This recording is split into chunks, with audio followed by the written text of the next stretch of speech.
那我们看到的不丹这个小小的国家，但我们也可以看得到，不丹自一世国王登基以来，一直维护民主跟国家的独立尊严不断的努力。不丹的外交两大的重心是加强跟维护不丹主权跟独立，实现经济的自主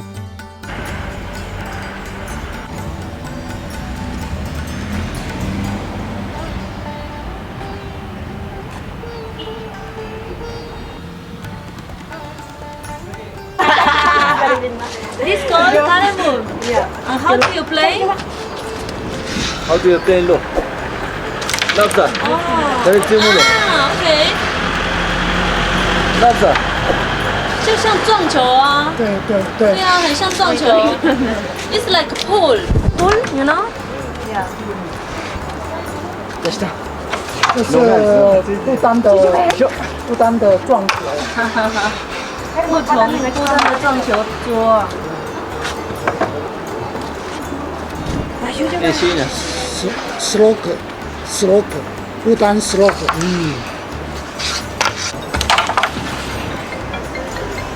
我们过去说。Hello？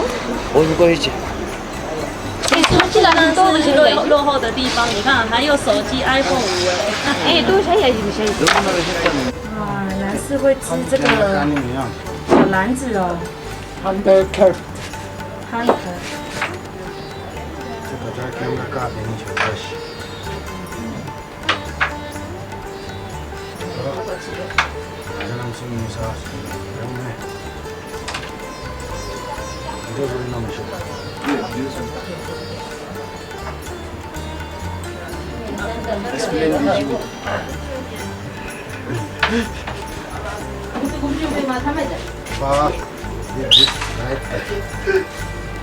不丹的卡车有没有看到？像不像印度的卡车它每个卡车呢用得很漂亮，还有那个眼睛有没有？那个眼睛释迦牟尼的眼睛，哇塞，这真的整个好像不知道还以为是现代化的神佛坐骑用得非常非常的漂亮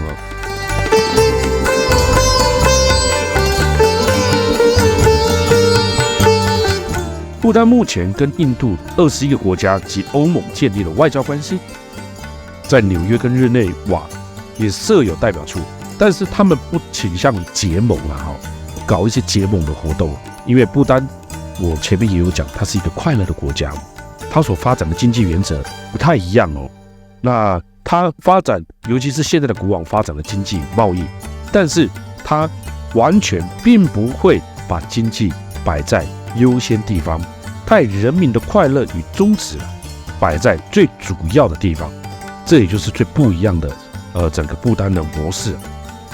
不丹文化、不丹的生活模式、不丹的人民，他的快乐不是你所想象当中的那个样子，你必须亲自来体验一下，你才可以感受得到不丹不一样的风情，不丹不一样的感觉。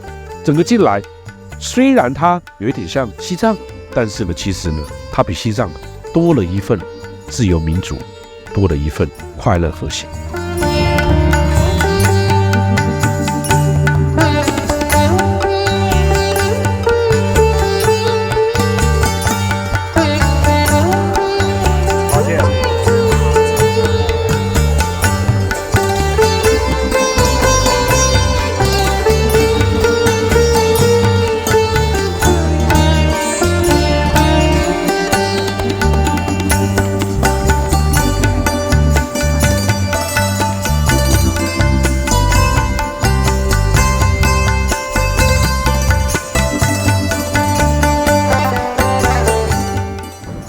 哇，帕罗的夜景好漂亮哦！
我们的郑大哥。哦，背后呀。对呀。一个公斤。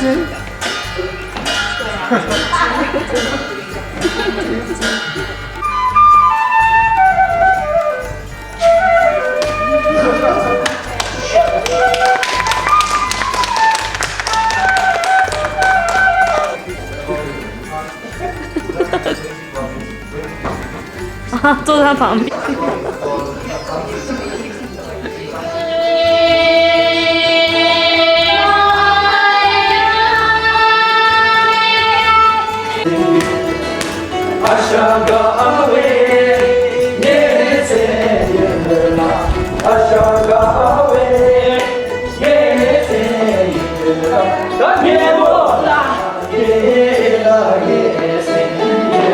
喝醉酒了。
现在进入了不丹另外一个非常重要的行程呢，这个行程叫做虎穴寺。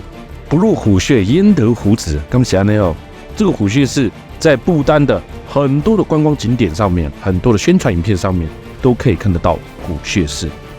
在世界上一些美丽的国家，总是充满着神话跟宗教的传说。历史资料几乎经过了天灾、大火，流传下来可以参考的经书记载已经不多了。民间的传说呢，更是口耳相传了。很早以前，8世纪的一场神魔大战，哇！现在来到了虎穴寺，非常考验体力跟脚力的一个行程。虎穴寺建在1692年，这里是不丹最神圣的寺庙，坐落在帕洛山谷当中3000英尺高的悬崖上面。快来吧，就是那里啊！它被誉为世界的10大寺庙之一。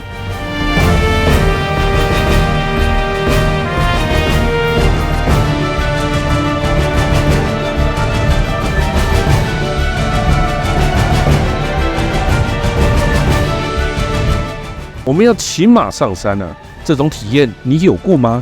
你想要享受看看吗？你想要体验看看吗？不丹人民的快乐模式，不丹人民的宗教生活，从我们刚刚穿着不丹的传统服饰，跳着他们的舞，骑着马，到世界上最特别10大寺庙之一的虎穴寺，光这一点值不值得？值得，人生就这么值得。那也可以走上来，对吧？也可以骑着马上来。我觉得这是各式各样不同的感觉哦。最吸引佛教徒的是虎穴寺的不凡来历啊！相传莲花生大师当年骑虎驾后，飞从西藏来到这个地方降妖伏魔，见到了当时的山中的奇景，就在此山当中的洞穴里面闭关冥想了2个月。离去的时候呢，留下了一指金刚杵，直到1000年后的17世纪，这指金刚杵才被发现。后人在传说大师的冥想地修建了虎穴寺，一场大火寺庙损毁严重，在1998年又重建了金康楚，有没有看到哦？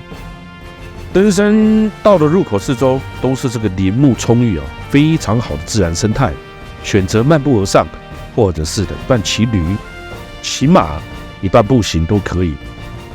为何不全程？因为呢，有一段路是马儿无法走的险道阶梯，你必须靠自己走上去。骑骡上山有坏处了哈，沿路上老外是不会骑驴子也不会骑这个马的所以呢，有的老外他们来的时候是不骑的那对我来讲不是我们要不要骑它，而是这是一种体验，不一样嘛。因为我们要骑马、骑驴的经验不多，如果你愿意骑的话不过骑驴要有心理准备这些不按牌理出牌的动物较有个性它很有可能走到旁边吃草或者是跑到旁边呢，跟他的同伴们打招呼聊天可能也会找一个地方随便就大小便想吃什么就吃什么不太受控制骑起来呢有一种freestyle 很刺激啦但是我觉得还不错所以呢，这个就是骑驴子你要了解的。哎呦，这一段路驴子就算敢骑，你也不敢坐，所以我们就走上去。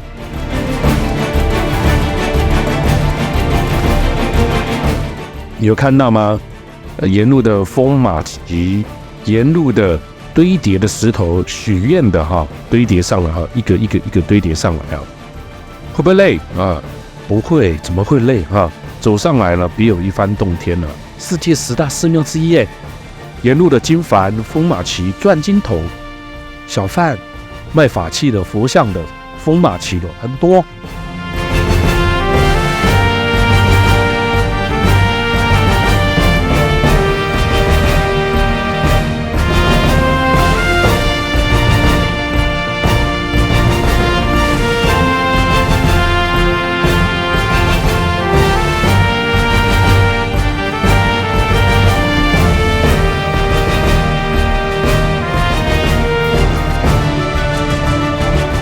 你看，你说人民快乐，狗也快乐，狗躺整排嘞，还不知道，还以为这个狗尸横遍野了，没有，它一路躺上去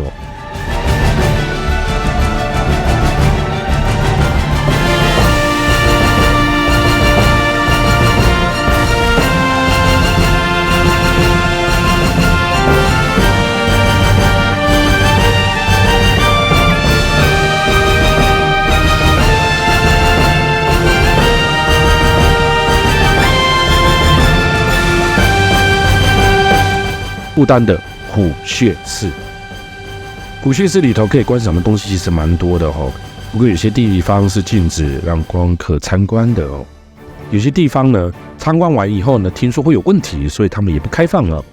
这些团体呢，就凭借着我们可以参观的地方去拍摄它，有没有？就盖在悬崖峭壁上面，你说它经不经典？光这个画面美翻了，真的不丹的虎穴寺真的美翻了。这个地方是我好久以前整个不丹我最想来的，其实就是被列为世界10大寺庙其中一个虎穴寺。虎穴寺是不丹的国寺，跟柬埔寨的吴哥寺、印尼的婆罗浮屠、中国的天坛被誉为世界上的超级10大寺庙。在这个无数个地方见过他那遗世独立的身影，站在山脚下看着这个遗世的虎穴寺真是在3000英尺高的悬崖峭壁上，就是莲花生大师骑虎飞过此地哇，虎穴是给人心惊肉跳的感觉，是不丹国内最神秘的佛教寺庙。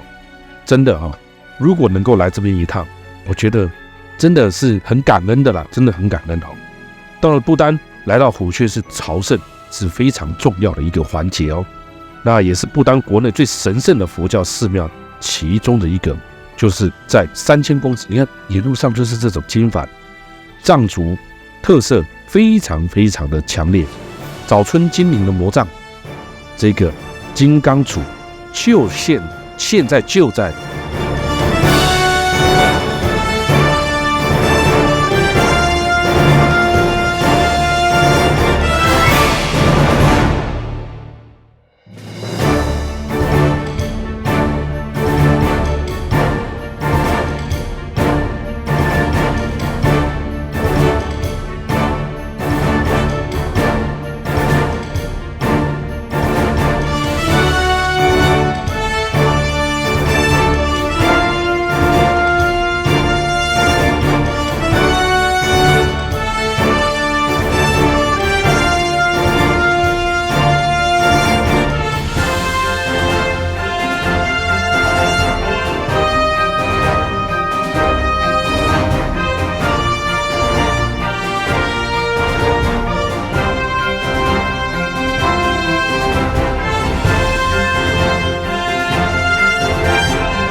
在不丹的这个国徽啊，大家其实可以稍微留意一下哈，不丹的国徽上面呢，中心有一个莲花，上面有一个十字的金刚杵两边呢各是一个雄齿的白色雷龙环绕着，一个如意宝位位于他们之上呢。在金刚杵相交附近还有4个珠宝这些是不丹的国徽很特别还有不丹的国旗就我前面一开始所讲的中间有一条龙那这个是雷龙旗，所以不丹其实你看旁边还有这个小瀑布我棒了，所以不丹来到这边要很留意它的整个国家的国旗、文化、民俗、历史，还有它一切的宗教。不丹它蕴藏着非常多神秘奥妙的地方，在它所有一切你所可以观看到的地方，看在这个虎穴寺旁边还有这样子的溪流、瀑布啦，不是溪流，小瀑布增添了这个虎穴寺的神秘感跟它的壮硕。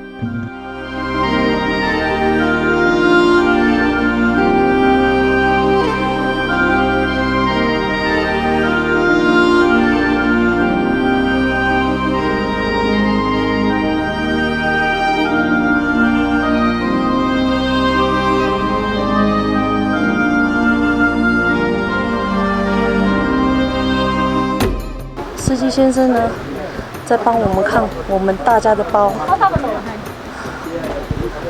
不让带摄影机、相机进去。我们来聊聊不丹不丹、瑞士、台湾这3个地方差不多大小的内陆小国，瑞士跟不丹台湾当然是海国身旁都有超级经济大的强大骑师意思是什么？在不丹附近有东南亚其他强烈的国家，甚至中国。在瑞士旁边还有其他德国的国家。如何在市场上经济福利国家走出不大幸福之路？那世界各国都在找寻新的发展模式。美国之外，欧盟的债务危机等等但是呢，你知道吗？什么是进步？追求经济成长之外，社会进步了吗？什么是幸福美好的生活？当时世界杂志针对40国家评比当中，瑞士生活满意度排名第4，仅次于丹麦、加拿大、挪威。评比当中有77%的瑞士人对于生活很满意，高于59%。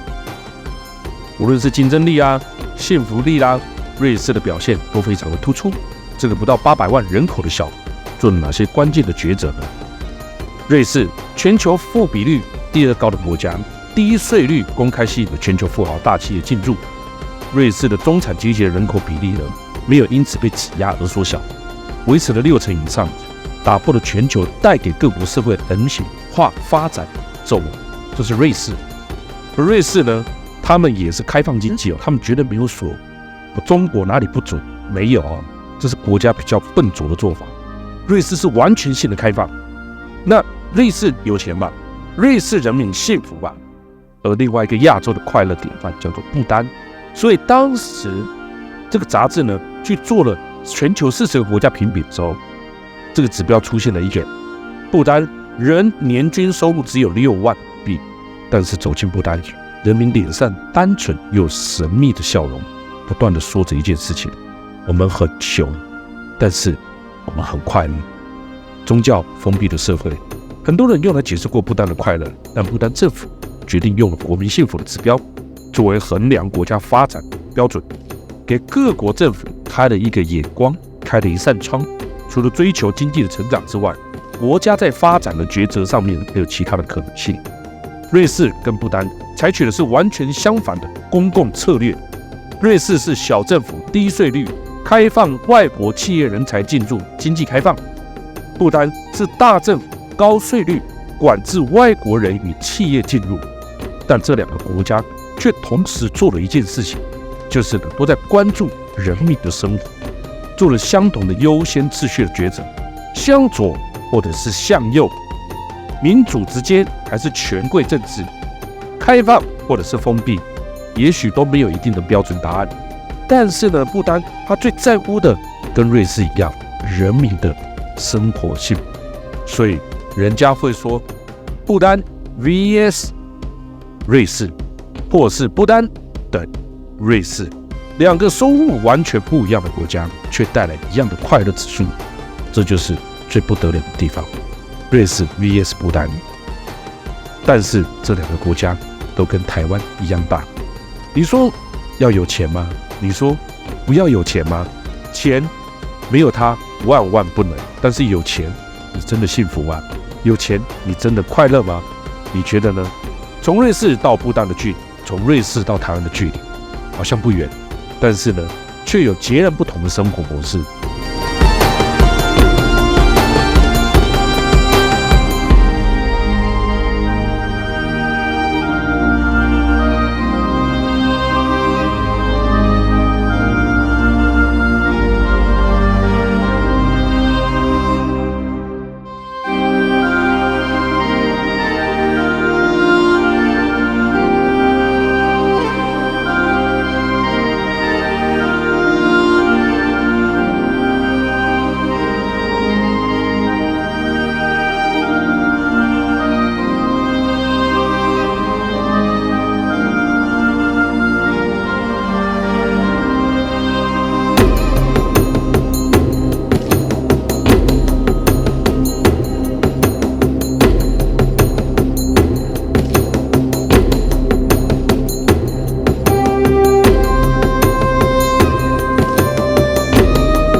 帕罗宗它是不丹最知名的一座寺庙，你会见到的不丹的建筑里面的最好的代表，其实帕罗宗它这个地方应该算是它的本名应该叫仁真潘氏真宗，通常简称为日蓬堡。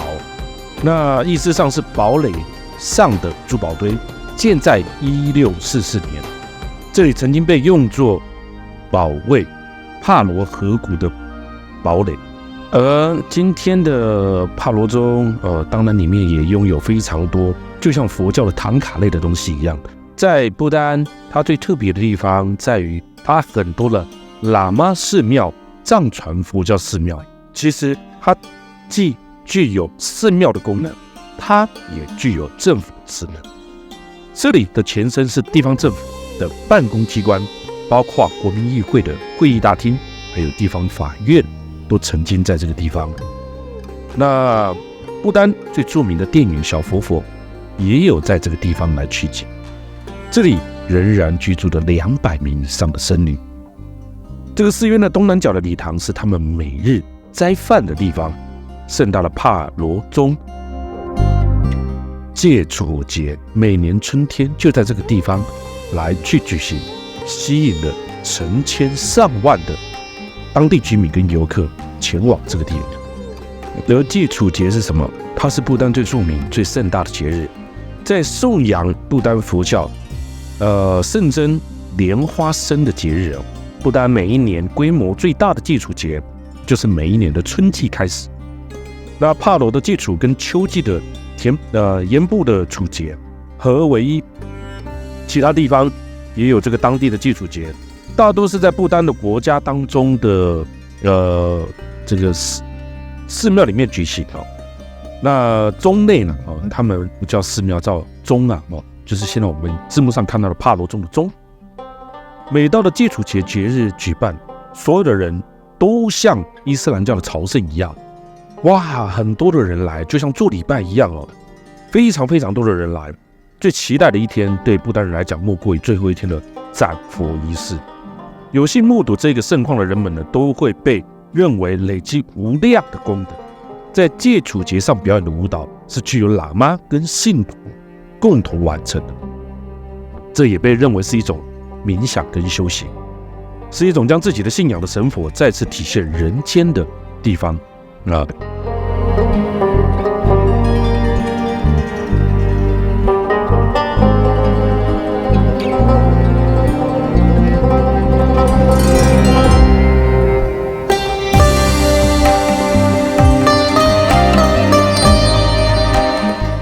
我在这边也可以告诉大家，在戒楚节上面的表演的舞蹈是具有喇嘛跟信徒共同完成的，这也被认为是一种冥想跟修行，是一种将自己的信仰的神佛再次体现在人世间的做法。表演者呢，都会戴着比较像鬼怪一样的面具穿着很精美的丝绸的服饰跳舞。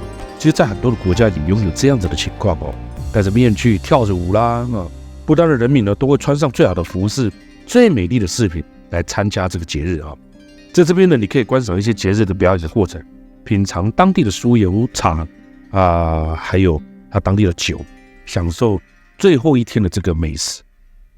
那来到这边，你当然也可以体会到不丹不一样、另外一种另类的感受模式。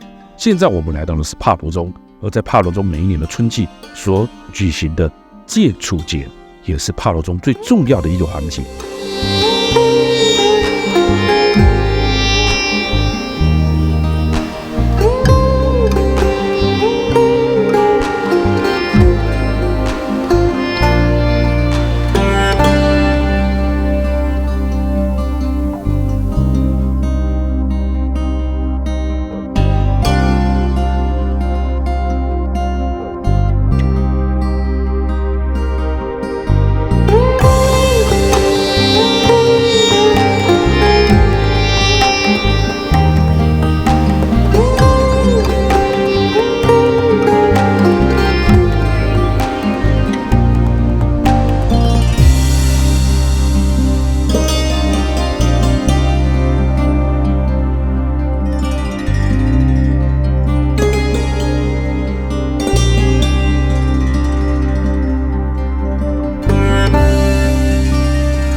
不丹几年前呢，亚洲有个影星梁朝伟跟刘嘉玲在不丹的大婚啊，使得这个地方越来越有人气哦。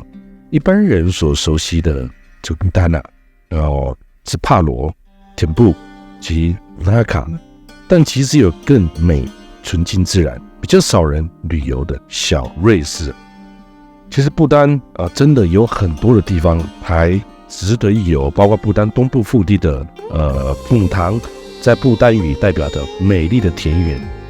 这是我们的第一次来到不丹来摄影，希望将来我们有更多的机会来到这个地方，把不丹更多美好的景色把它拍摄给所有的人看，让大家可以了解到真正不一样的世界观，跟可以看到中亚更多的国家。其实很多人可能去旅游了欧洲，去旅游了亚洲，去旅游了中国大陆但是其实还有更多美丽的地方，包括欧洲还有更多深入的小点，真的是有时候是旅游行程在排都固定那几个大点了。其实你换一个立场去看有时候其实它还有很多值得我们再去回味的地方。我们这次看看瑞士跟不丹有多么相同的地方，有多么不同的地方。两个地方，财富与快乐。瑞士小而富的模范生，瑞士呢，它充满了打败人情化中产阶级，不缩水。那瑞士呢，最爱全民的公投，这些都是瑞士创造高效率的经济全民公投还能创造高效率的经济那生活的满意评比度呢，瑞士非常的高，排名全球第4。但是呢，不丹呢，我们认真去看不丹，无论是竞争力、幸福力，瑞士呢都名列前茅。但是不丹也是一样的不丹它拥有不一样的，不丹大政府的福利国，不丹它人民穷却十分的幸福。不丹他们呢从小学到大学都是免费的，他们呢医疗预算是台湾的2.3倍，但是人民不会浪费健保。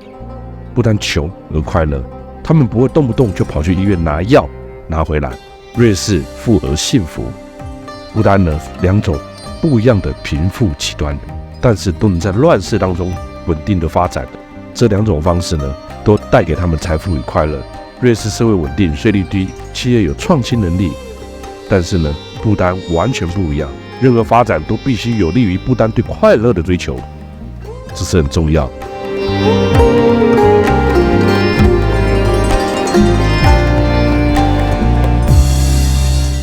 现在我们慢慢的来到了不丹的机场。